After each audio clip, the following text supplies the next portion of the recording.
Who's the most overpaid player on the 49ers? Yeah, like I was telling you before, I was trying to decipher which one. So I'm looking for overpaid in terms of like their cap hit, because of course, that's the one if, say, the 49ers want to get rid of them, that's the one that's really going to register the most. And I can't not notice, but Samson Ebicon is there with the $8.25 million registered cap hit. And if you want to go really in depth for his like salary, it's about, I think it was looking at like 5 or 6 or whatever. Point is, I don't like that cap hit for a guy who is pretty much just a rotational player. Real quick, we're not doing Jimmy Garoppolo for people who are like, hey, it's Jimmy Garoppolo. No. Obviously, it's Jimmy Garoppolo. We're not doing Jimmy Garoppolo. Back to you. Yeah, no D4 either. We don't count though. That's yeah, like no that's obvious. Yeah. Yes. So yeah, Samson Ebicon, like, come on, man. We're not gonna like. I understand defensive line, especially edge rushers, are pretty much like kind of a premium, but this is not even like a premium player. I mean, when the 49ers signed him, they brought him on coming into damn, was he coming into 2020 or 2021 now? It feels like so long he's been getting signed, but either way, it was kind of remarkable to see the kind of hype that people were trying to sell him. And of course, the Niners were one of the people trying to sell him about, yeah, he's going to be a great, solid rotational player for us. And it was like, he's had his moments, he had stretches, but at that cap hit, is that cool? See, what's funny to me is like, I like Ebicom, and I like him too, not at that cap. But I know, but like, here, let me put it like this. Ebicom gives you, and yeah, his cap hit is high, but his average per year is low. Because I think he had like 2 million last year, 8 million this year. You got a guy like Armstead, who's I think at 9 million this year, but his average is way higher because it's going to go up to like 22, 24, 25 soon. I feel like Ebicom gives you a whole lot of what Armstead gives you for half the price. Almost all of it. Is Armstead a better pass rusher? Maybe. Yeah. Is he a better run defender? They play different positions. Ebicom's a better edge setter. It's a good. I'm just saying, if Ebicom is overpaid, then I would have to say Armstead is as well, because Armstead's really expensive. Not this year, but coming up, Armstead. But that's not who I want to go with. The most overpaid player on the team, Fred Warner. Oh, all right. Again, his contract hasn't gotten out of hand yet. This year he's going to be making $8 million. Next year is 18. After that, 22. After that, 24. And the thing about Fred Warner, he's a good player, but he's not in the backfield as much as Navar Bowman, Patrick Willis, Azeez Al-Shaair. His value is coverage. And last year, he didn't have a remarkable season in coverage. He was ordinary. In fact, he got beat a lot. I feel like his coverage ability was overstated.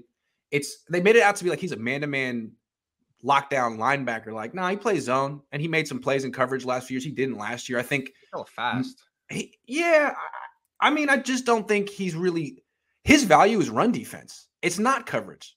His coverage was ordinary last year. And run defense, like, you really shouldn't be spending $18 million, $20 million on a run defending linebacker. Like, run defense is important, but you don't need to make those kind of investments to have good run defense. Like, look at the other linebacker. Look at Azeez and Dre Greenlaw. Really good players, not getting $18 million a year.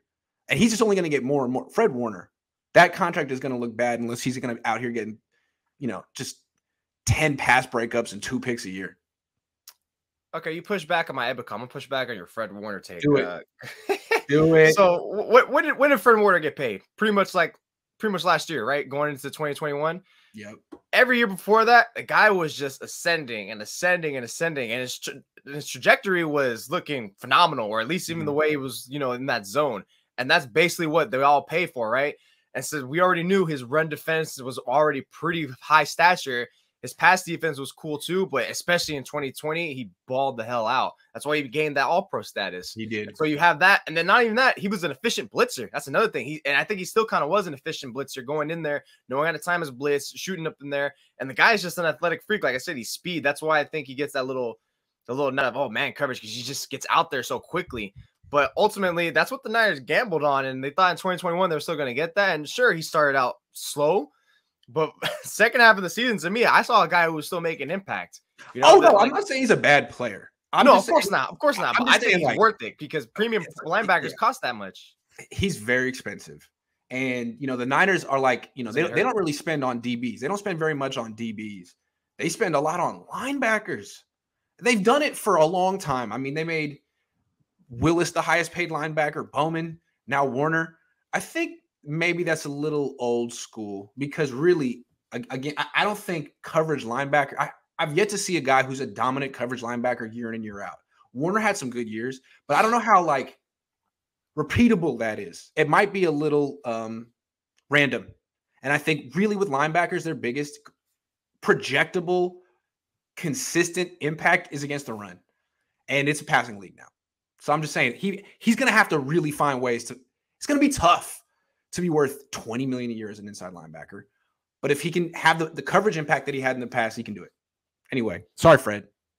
That's all he needs. That's Sorry, all Fred. I need because the way look, I'm not trying to slight my fellow DB community, but like I'd rather have a linebacker who can excel in the run and be solid in pass coverage than a safety who can just go up in there. Like, you know, the way they're trying to, like the way the Seattle Seahawks brought up that big nickel situation. Hey, we'll take a linebacker out, I'll put the safety in.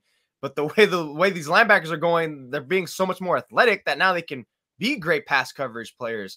So that way you can have more flexibility with your formation where you're going to line these players up, and it's going to keep a offense a little bit of mismatching. That's why I like the way Fred Warner is going. So again, if he comes out doing good, that value back in there again.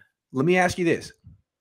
Would you rather have Fred Warner, 5 years, $95 million, $27 million guaranteed at signing, average salary of $19 million, or Minkah Fitzpatrick, 4 years, 73-ish, average salary 18-ish, total guarantees 36? I mean, similar, right? Who would you rather have, Fred Warner or Minkah? And Minka's a hell of a player. I think I would have to slightly lean with Fred just because of the better run defense. I mean, Minka's great. He also gets some turnovers too from there, which how much turnovers he's getting? But I know he's been around there, but that guy's a ball hawk.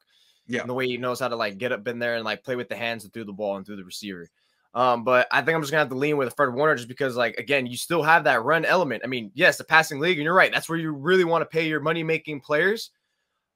Yeah, but we want the run too, because if we can stop the run, then we can, and especially on offense, if we can take a lead, we know what they're gonna do after and pass, and that's something that Fred can do, and he does well. It's not like he gets a miss; they pick on him. No. He doesn't get picked on. He's good. He's good. I would take Minkah though. Give me the DB. That's real coverage. That's coverage that you can bank on, in my opinion. Oh, yeah. Plus, he can play multiple positions. But anyway, Fred Warner, good player. Fred, don't hate me. Or hate me. You can hate me. That's fine.